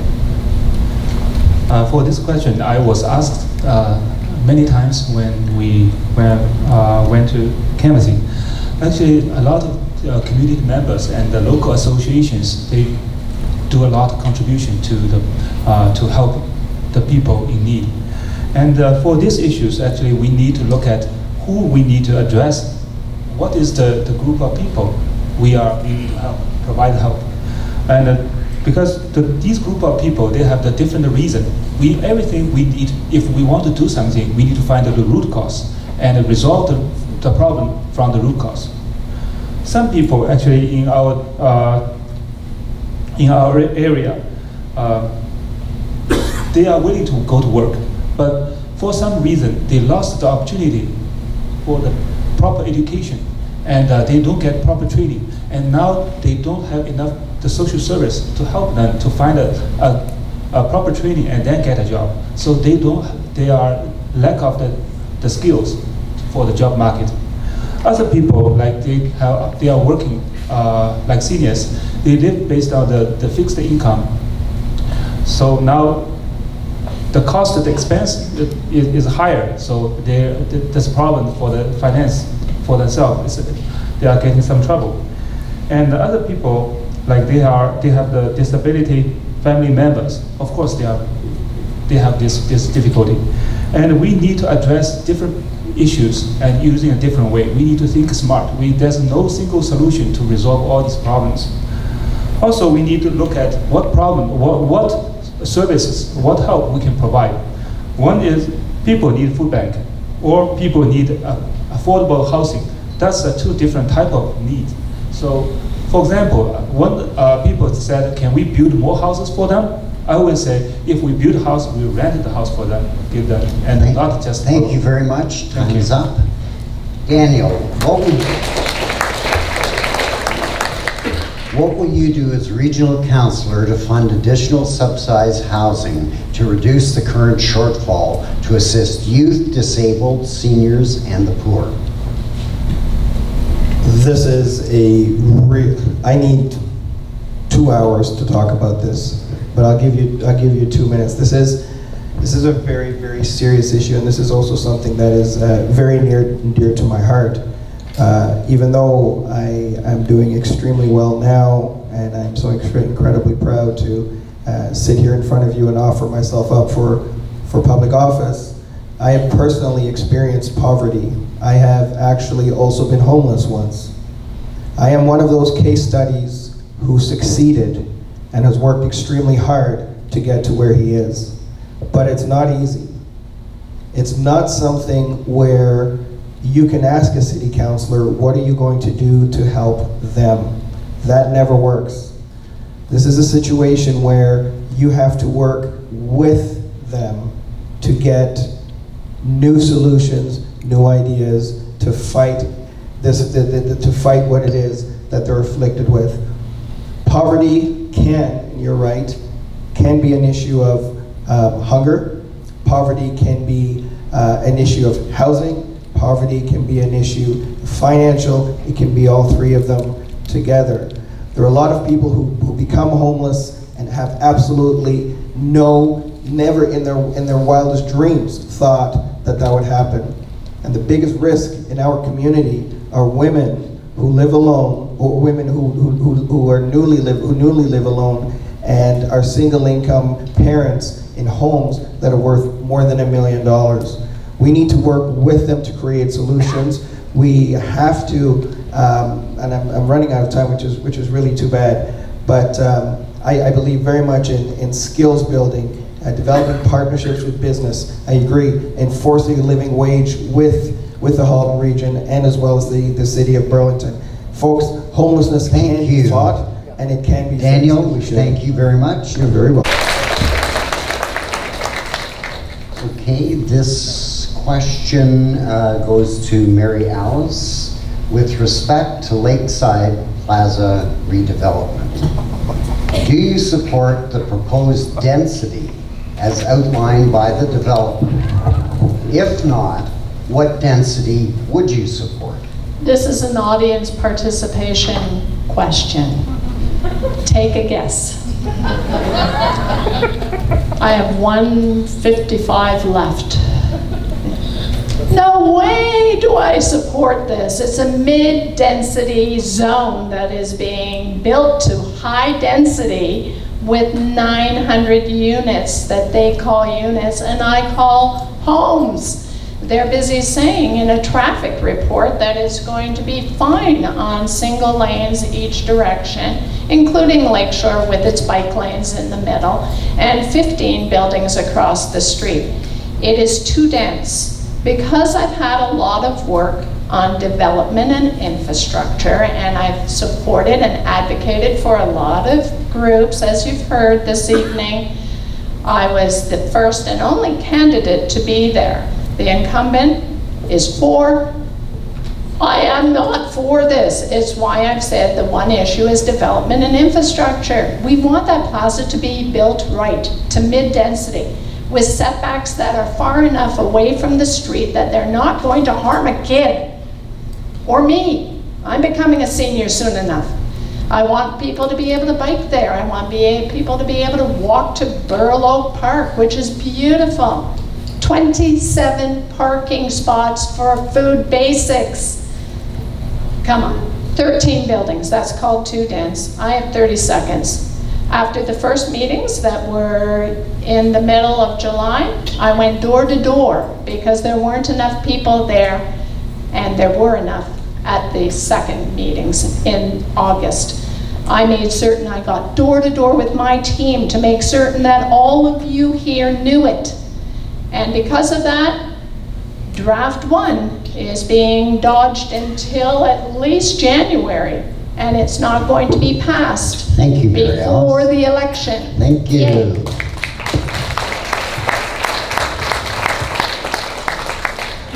Zini? Yep. Repeat the question. Do you support the proposed density as outlined by the developer with respect to the Lakeside Plaza redevelopment? If not, what density would you support? I heard a lot of feedback. Actually, in that area, I visit a lot of families in that area, and only one person supported. And the form, actually, yes, maybe no people believe. So actually, yes, one person supported this proposal. Actually, in my opinion, if I want my preferred number, I will keep the current density. I don't want to change this. The reason is many people tell me this is their lifetime investment for their home, very close to this proposal area, subject area.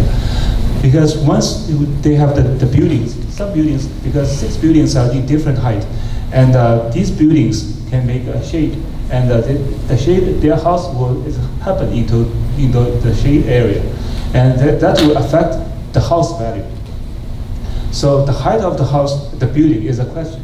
So at least if we want to build, we need to do a further study of the environment impacts to the surrounding area, and this will be in 4 seasons and in different time, in 24 hours. And then once we have that, we can give this model to show our neighbors, give their acceptance. Actually, every decision we make, we have to protect our neighbors' interest, not for someone else outside. So the most important, the priority is we protect our neighbors. And for the neighbors affected by the proposal, actually, we need to see. The house is their lifetime investment. Some people, young seniors, they depends on the house, the value. They will sell the house for their retirement. We are talk about the poverty issue. Otherwise, we will create issues, not resolve the issues. Thank you.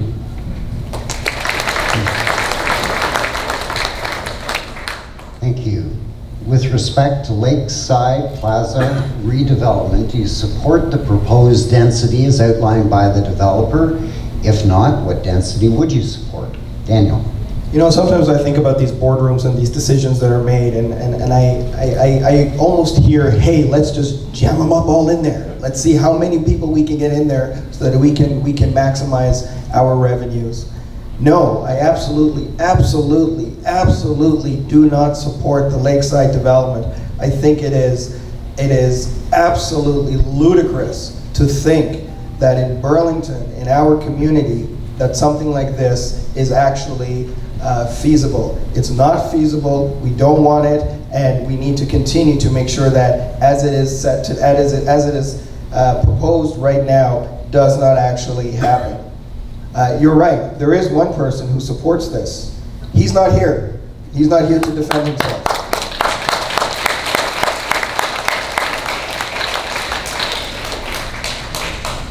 Perhaps he doesn't want to be held accountable, but it's a shame. I was talking about smart development earlier, and this is the opportunity that I've been waiting for to speak about it.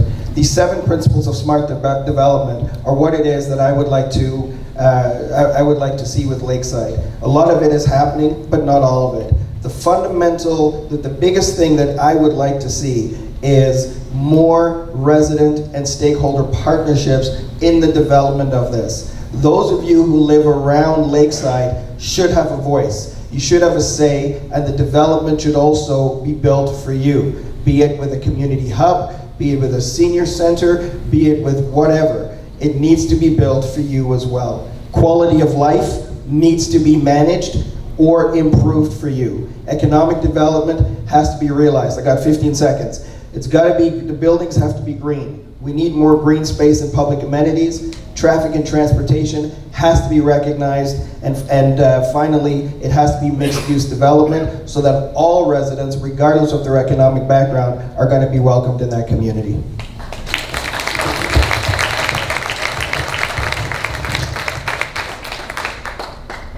With respect to Lakeside Plaza redevelopment, do you support the proposed density as outlined by the developer? If not, what density would you support? Okay. I've lived in Burlington my entire life, and Lakeside Plaza was Skyway Plaza to me. I remember the grocery store, and my mom would go up and get the groceries, and they'd roll along on the little thing, and you'd bring your car up and get them. There was an Eames store there was Fintelman Bakery, there was the Shoe Lady, the repair shop, there was a bowling alley, there was a movie theater, there was Swiss Chalet. It's changed a lot. No, I do not support the development as it's been proposed. It's too big. But we do need to see something develop there.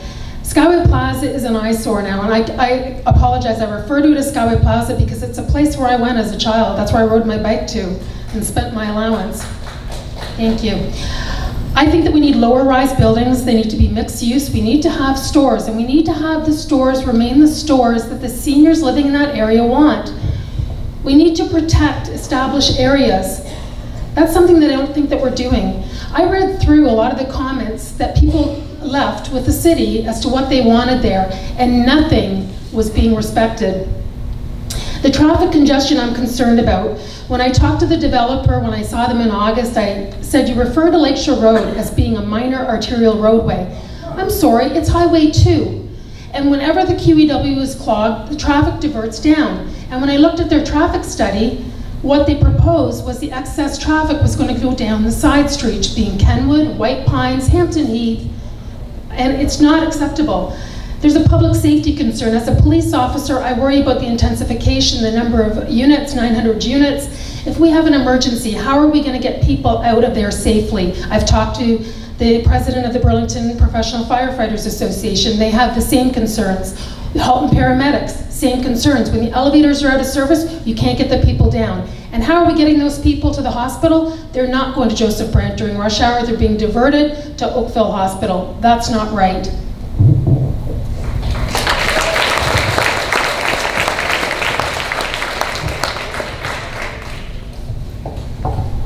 And I'll read the question again.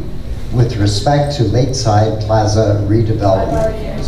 Oh, you have you? Although I would like a little Oh, okay, no, just 2 minutes. Just 2 minutes. Just another 5 hours. Just another 5 hours? I don't think so. Okay, we'll start back at the top of the batting order. The cornerstone of any municipality is the official plan. Burlington passed the plan and sent it to the Halton region for approval. If elected, what specifically in the official plan would you change? The official plan passed, the city council passed the official plan in this April. And we see a lot of concerns to this official plan. Even we look at a different project, actually the project must follow the official plan.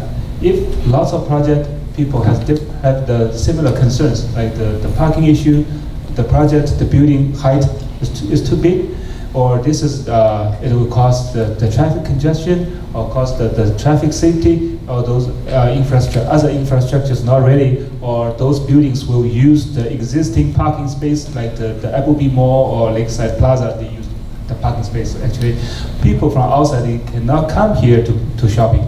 It's a problem. It's a problem. So this is a very common problem. This is not only one project, single project problem. This is, we need to seriously look at the official plan, what is asked us to do. And I checked the official plan. In the city, we will have more and more high-rise buildings.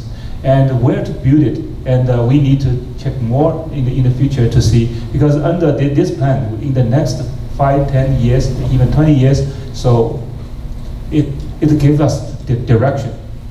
If this is the goal in the future, the city council need to approve those projects.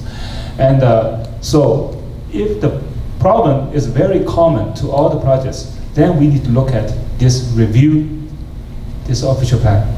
The official plan, of course, it always has the focus on the intensification and address the issue of in future, the population growth. And when we look at the official, the population growth, where to put these people? And this is a good question. If we don't have the infrastructure put first, then we cannot just put it. I would say we need to delay and do a further study of this plan. Thank you.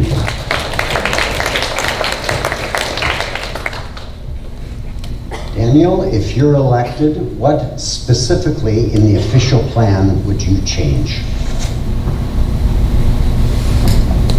If I said everything, it's probably a bit ambitious.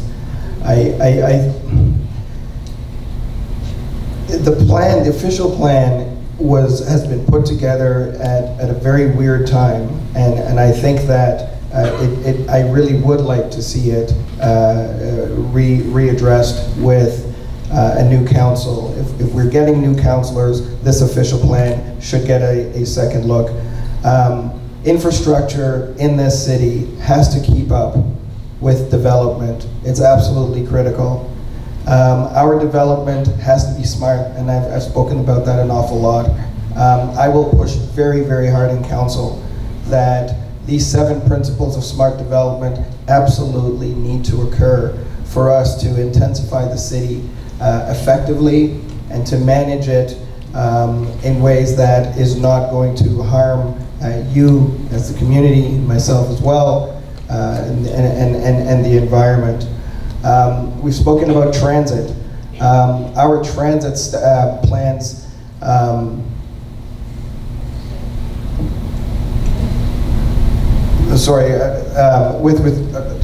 never mind the transit. What I'm saying is the overall, regardless of what the issue is, the public needs also to have a better say. It's happened way too often with us where we are telling, we're engaging, we're really expressing our heartfelt feelings about where we want the city to go, what we want from our neighborhoods. And then you see a plan, and it doesn't include that. And I really think that that's critical, because we're the hard-paying taxpayers, and we really, really ought to and deserve to have our own views applied to the future of the city.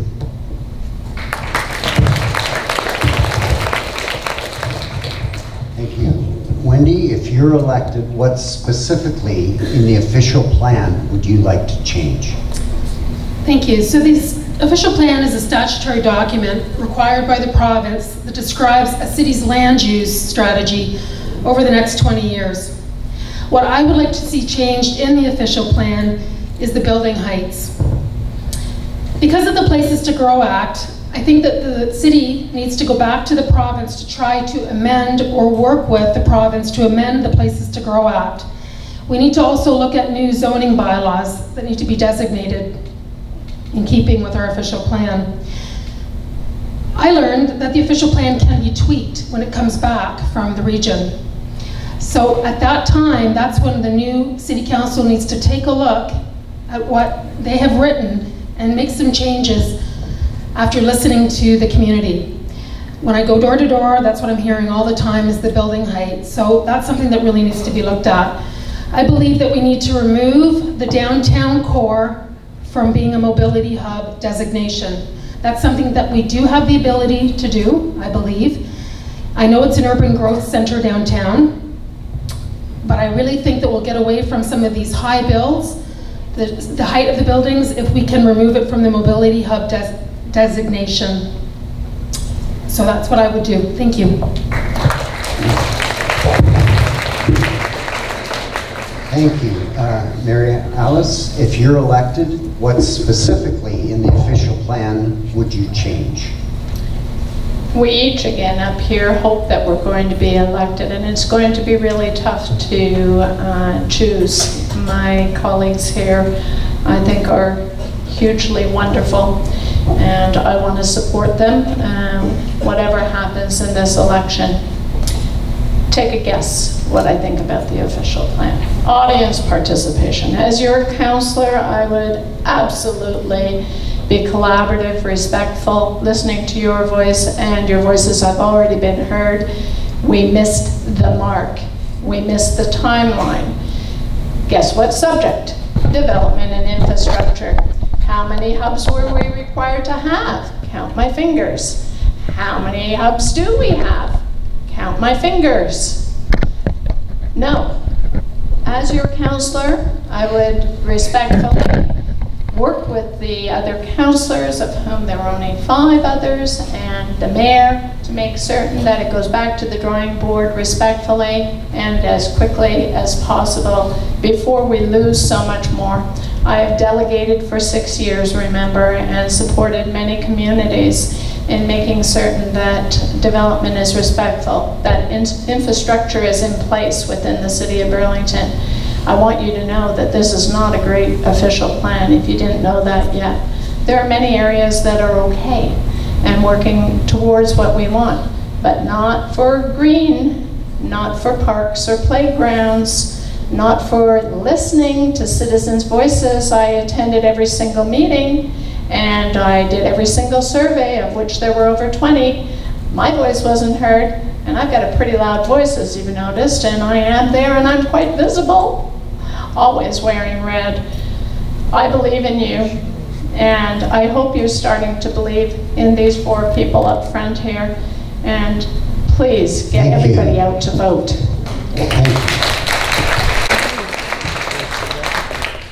It's about 10 to 9. I want to be respectful of the audience's time, and I did agree that each of you should have 2 minutes at the end of the session to sum up or summarize your platform. I'm sorry we didn't get to all of the questions tonight, but we got to most of them. So I'd like to start with Daniel, and you have 2 minutes to summarize your positions. Thanks so much. Fellow residents, we have a decision to make on October 22nd. We can stay the course, or we can try to affect change by electing somebody else. And I agree with Mary Alice, we have 4 terrific candidates up here. We all have different areas of expertise, and all of us are going to lead in different ways. My background is community and economic development, government relations, and public affairs. Over the past 25 years, I've been an executive director of a Boys and Girls Club. I've worked at the YMCA. I helped implement the Amber Alert program in Canada as a member of the board of directors of Child Find. I was a member of the board of directors of Community Development Halton and also the Halton Multicultural Council. My experience is diverse. My experience has allowed me to work with governments at municipal levels, provincial levels, federal levels, and also with the United Nations. What this has done is it's allowed me to have a perspective that is very different. It's allowed me to understand what best practice solutions really mean, how you can identify those, and what needs to be done to determine whether or not those best practice solutions could work in a city like Burlington. This is an amazing city. We have incredible opportunities here, and of all of the issues that we've spoken about tonight, we really do have the opportunity to solve a lot of issues. But what needs to happen is that I'm asking you to seriously consider what skill sets do you believe are best for the solutions at hand. To create a stronger Burlington, we need to go back to basics, we need to start all over again, we need to have a strategic plan that works, and I really, really hope that I'm that person that you believe will be able to do that. Thank you very much.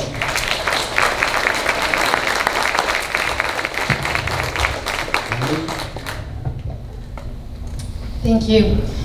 I believe that my diverse 30-year career with the Halton Regional Police, the majority of that career being spent in community policing, I believe that it's given me the skills to listen, to collaborate, and to make positive changes in our community. I'm committed to working hard as your full-time Ward 5 councillor and to keep our city moving forward, addressing both the challenges and the opportunities. I said this before, but I was going to say it again and expand a little bit. I had a lot of people say, what does a police officer know about city politics? I grew up in this city, and I've policed this city. I work collaboratively with the Halton School Board and the Halton Catholic School Board when I was teaching the DARE program, the Drug Abuse Resistance Education program. I was selected to be part of the DARE Canada training team, and I trained police officers all across this country and also in the Philippines. I developed a great rapport with my staff and the students that I taught. When I was done in DARE, I was a coast officer, which is our crisis outreach and support team. I worked hand in hand with mental health professionals, and we did community outreach in the city and throughout the region to help people that were in mental health crisis, help them get connected to community services. I was the Elder Services Coordinator for the Halton Police. During that time, I trained long-term care home staff and retirement home staff on the new legislation. I coordinated over 75 senior volunteers with Halton Seniors and Law Enforcement Together and the Halton Seniors Helpline. I wrote their policies and their procedures. I also advocated for seniors' rights, and I educated seniors about the dangers of elder abuse, theft by power of attorney, and frauds and scams. When I was finished in the Elder Services position, I was a domestic violence investigator, and I advocated for victims of violence. And then I worked in homicide. I want you to know that I have integrity and I care about this community, and I will be your voice at City Hall. On October 22nd, vote Wendy for Ward 5.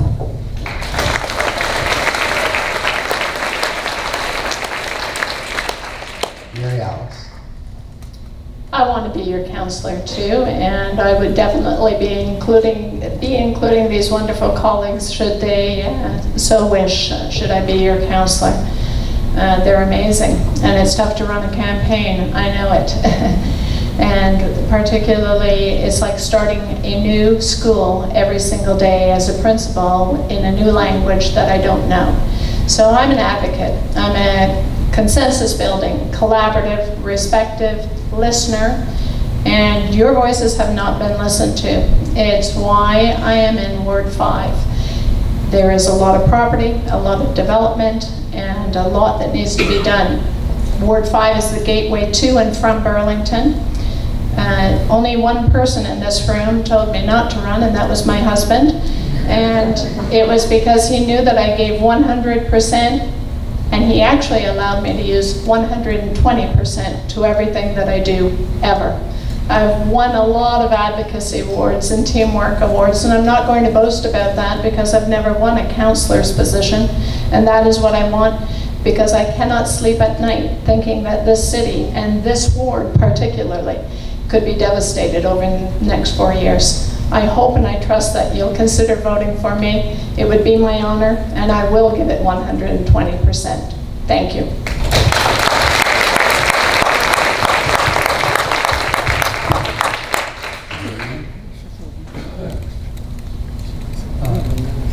In all the candidates, among all the candidates, I'm the only technical people.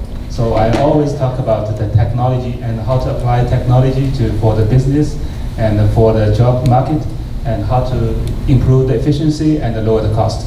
So also, I do a lot of study. I do research and find the root cause, address the root cause, and then find the solutions.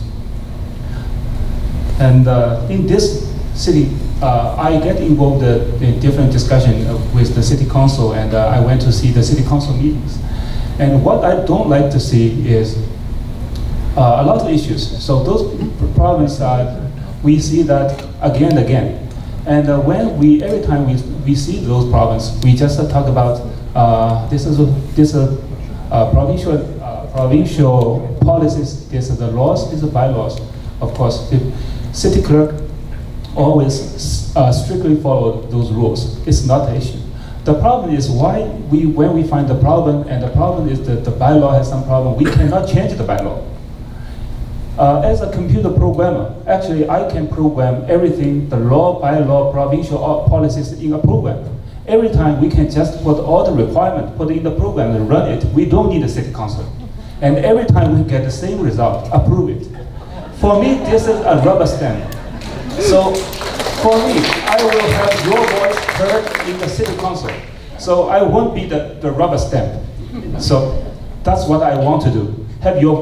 We must respect all our neighbors' voice. I'm ready to be your representative in the city council. Thank you.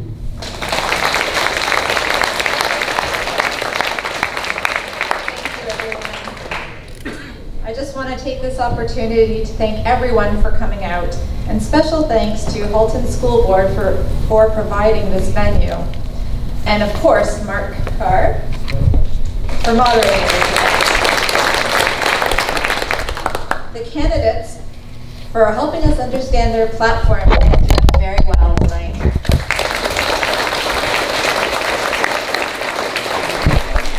And last but not least, the volunteers who helped make this evening a success. Thank you everyone, have a good night, and remember to vote.